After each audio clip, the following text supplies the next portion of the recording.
पश्चाताप एवं प्रायश्चित की चर्चा चल रही है। राजा परीक्षित सुखदेव जी महाराज से प्रश्न पूछते हैं। नरकों का विस्तृत वर्णन सुन के राजा परीक्षित एड़ी से लेकर सिर तक कांप गए हैं और प्रश्न पूछते हैं, महाराज धीराज, क्या कोई ऐसा उपाय नहीं कि व्यक्ति नरक की यातनाएं न झेले, इनसे बच जाए, नरक द्वार में प्रवेश ही न करना पड़े? हम सबका प्रश्न है, राजा परीक्षित के मुख से निकला है। सुखदेव जी महाराज कहते हैं, राजन, संसार में कोई ऐसा पाप नहीं जिसका शास्त्र प्रायश्चित वर्णन नहीं करते। हर पाप का प्रायश्चित है। प्रायश्चित करके पाप नष्ट कर दिया जाता है, उसे भस्म कर दिया जाता है, उसे खत्म कर दिया जाता है। बार बार के प्रायश्चित से, प्रत्येक पाप के प्रायश्चित से व्यक्ति निष्पाप होके जब परमात्मा के दरबार में जाएगा तो वह नरकगामी नहीं हो सकेगा, वह सीधा परमधाम प्राप्त होगा। राजा परीक्षित कहता है, महाराज,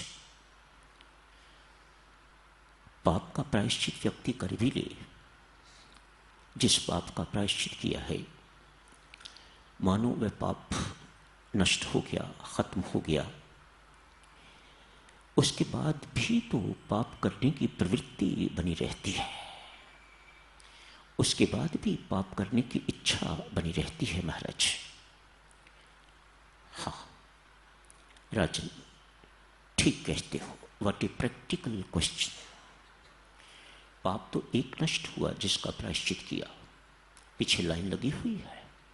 चलिए, अनेक पापों का भी आपने प्रायश्चित कर लिया, लेकिन कैसे गारंटी ली जाए कि आगे पाप करने की प्रवृत्ति या पाप करने की इच्छा ही मिट जाएगी?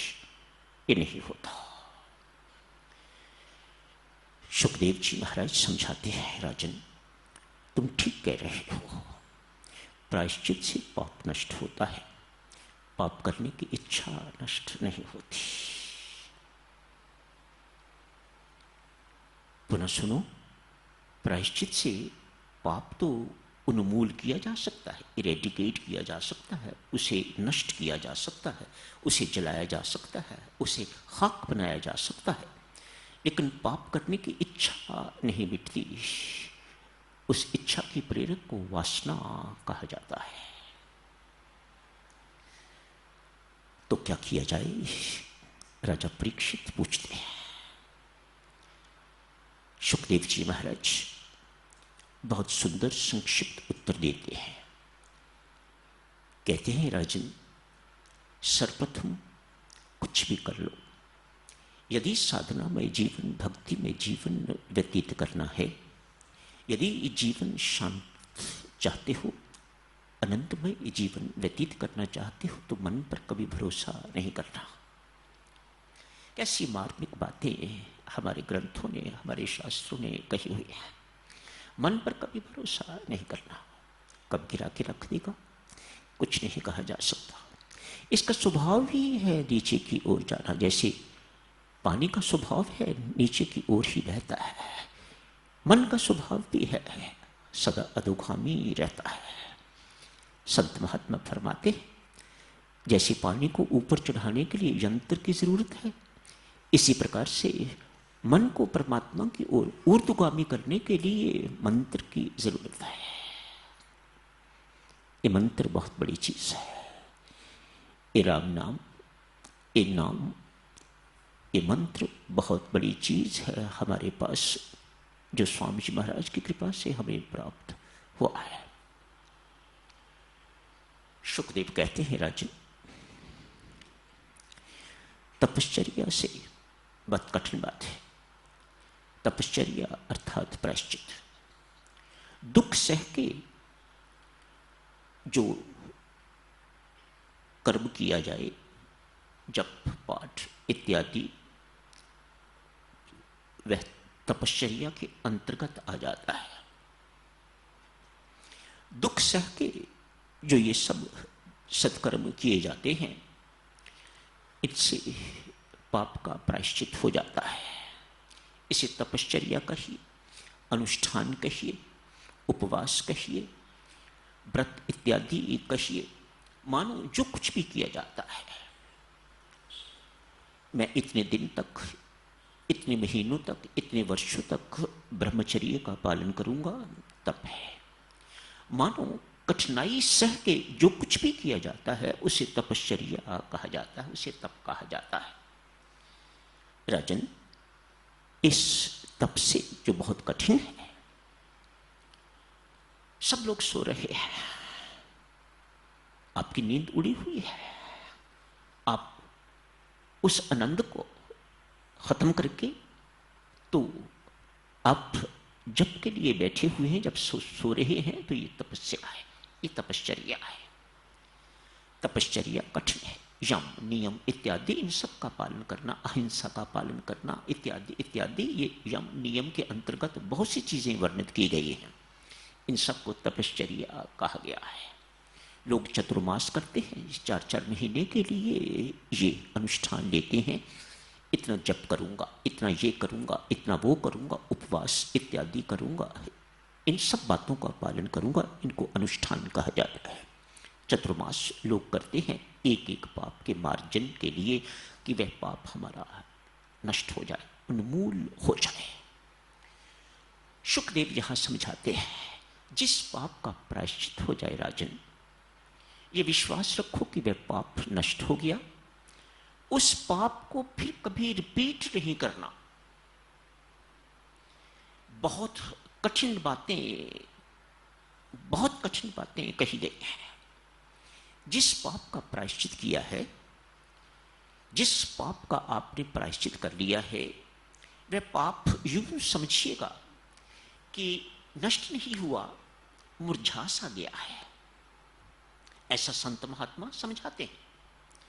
जैसे ही उसे पानी मिलता है, वह फिर हरा भरा हो जाता है। अतएव जिस पाप का प्रायश्चित हो गया, उस पाप को दोबारा नहीं करना, मन पर कभी विश्वास नहीं करना।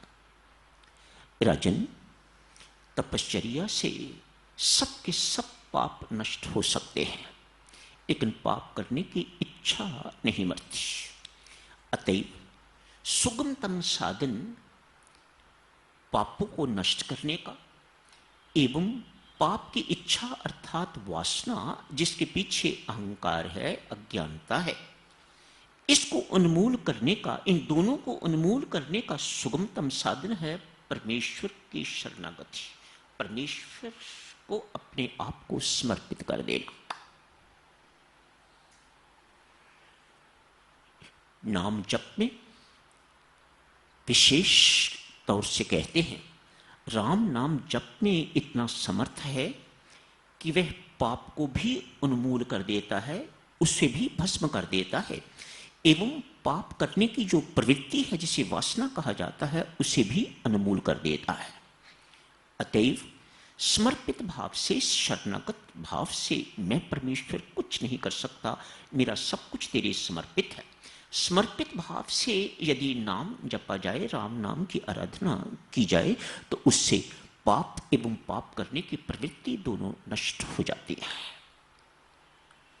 स्वामी जी महाराज फरमाते हैं, गुरुजनों के पास जाके, संतों महात्माओं के पास जाके, महापुरुषों के पास जाके अपने पापों का वर्णन कीजिए।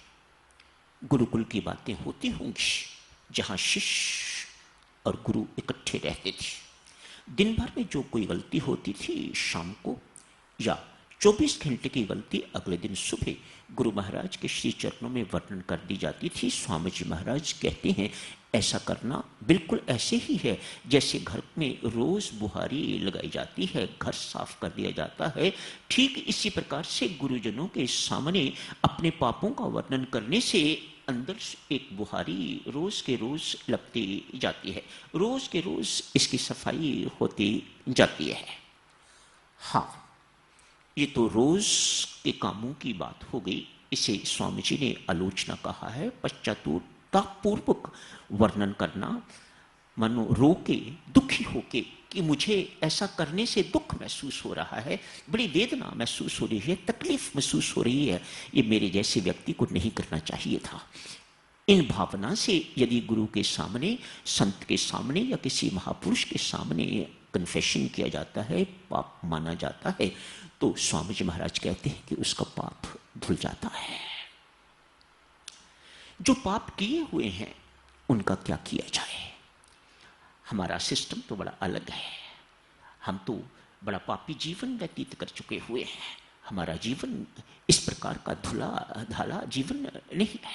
बहुत पाप जिंदगी में हुए हैं, जाने में भी हुए हैं, अनजाने में भी हुए हैं। पाप स्वयं भी किए हैं और पाप किसी द्वारा प्रेरित होकर भी किए हैं, पर पाप हुए हैं। उनका किया जाए, उनका क्या किया जाए? स्वामी जी महाराज समझाते हैं, कहते हैं बहुत कठिन काम है, शूरवीरों का काम है। जो कोई माई का लाल कर जाता है उसका बेड़ा पार हो जाता है। संतों महात्माओं के पास जाके, गुरुजनों के पास जाके अपने मुख से अपने एक एक पाप का वर्णन करो, वर्णन करके उनसे प्रायश्चित पूछो। शुकदेव ने एक लंबी स्टेटमेंट दी है, एक खुली स्टेटमेंट दी है कि नाम जप से पाप खत्म हो जाता है एवं पाप करने की इच्छा भी मिट जाती है, खत्म हो जाती है। कितना जाप, कितना नाम जपना होगा? क्या सारी जिंदगी पर जपते रहें एक पाप के लिए? तो एक जन्म तो एक पाप पे निकल गया। तो हमने तो कई पाप किए हुए हैं, मानो कई जन्म हमें लगेंगे अपने किए हुए पापों का मार्जन करने के लिए, इनको अनुमूल करने के लिए। यहां स्वामी जी महाराज कहते हैं एक साधन बताता हूं, अपनी मर्जी से करोगे तो कभी सीमा निर्धारित नहीं कर सकोगे। गुरुमुख से निकला हुआ शब्द, इतने दिन के लिए प्रायश्चित कीजिए, 40 दिन के लिए कीजिए, 4 मास के लिए कीजिए, दिन में इतना जप कीजिएगा, इतने अमृतवाणी के पाठ कीजिएगा, तो उसमें वह पाप धुल जाएगा। गुरु के पास जाके, संत महात्मा के पास जाके कन्फेशन करने से, अपने मुख से बोलने से, जो मेथड, जितना मेथड वह बताते हैं, उससे उस पाप का मार्जन हो जाता है, वह पाप खत्म हो जाता है। अन्यथा देवियों सज्जनों, सीमा निर्धारित करनी साधक के लिए बहुत कठिन बात है तो ये बहुत कठिन बात है। कुछ दिनों से साधक बहुत हिम्मत करके आ रहे हैं, लेकिन कुछ बोल नहीं पाते, बहुत कठिन काम है। इतना ही उनसे अर्ज करता हूं, देवियों सज्जनों, आप आए हो मेरे पास, मैं सुझाव तो तभी दे सकूंगा जब आप मुख खोलोगे। कैसा पाप है उसके मुताबिक प्रायश्चित का निर्णय दिया जाता है। इतना इतना करो तो प्रायश्चित होगा और उस प्रायश्चित से आपका वर्णित पाप नष्ट हो जाएगा, खत्म हो जाएगा। साधक, ऐसा करना पुनः कहूँगा बहुत कठिन बात है। बहरहाल हमारे पास साधन है, नाम जप का करते रहिएगा। यदि बल है ऐसा कि ये पाप वर्णन करने योग्य है, करते हैं लोग, ऐसे हिम्मत वाले हैं साधक, बच्चियां हैं ऐसी जिन्होंने अपनी जिंदगी में पाप किया और झट आके मुझे बता दिया कल हमसे ये गुनाह हो गया, जो नहीं होना चाहिए था।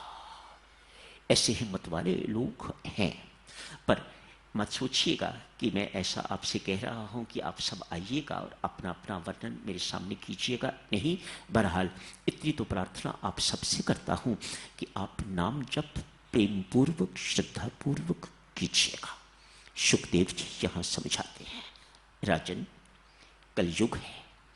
कलयुग में स्वरूप पूजा, आप वृंदावन जाते हैं, आप मंदिरों में जाते हैं, वह स्वरूप पूजा है। स्वरूप पूजा, सुखदेव के शब्द सुनो माता, कहते हैं बहुत आसान है, बहुत प्रभावी है, पर अति कठिन। उसमें अति पवित्रता की आवश्यकता है जो संभव नहीं है। मात्र वृंदावन चक्कर लगाने के लिए गए तो चक्कर ही रहता है, वह चक्कर के बाद चक्कर। जैसी पवित्रता चाहिए स्वरूप पूजा में, ये सुखदेव जी राजा परीक्षित को समझा रहे हैं। कहते हैं जैसी पवित्रता स्वरूप पूजा के लिए कलयुग में चाहिए, वैसी पवित्रता निभाई नहीं जा सकती। अतएव नाम उपासना, जिसमें पवित्रता की कोई आवश्यकता नहीं है, ही सुगमतम उपासना है कलयुग में। सुखदेव जी को पता है राजा परीक्षित के मुख बोलने से ही कलयुग का आगमन हो जाएगा।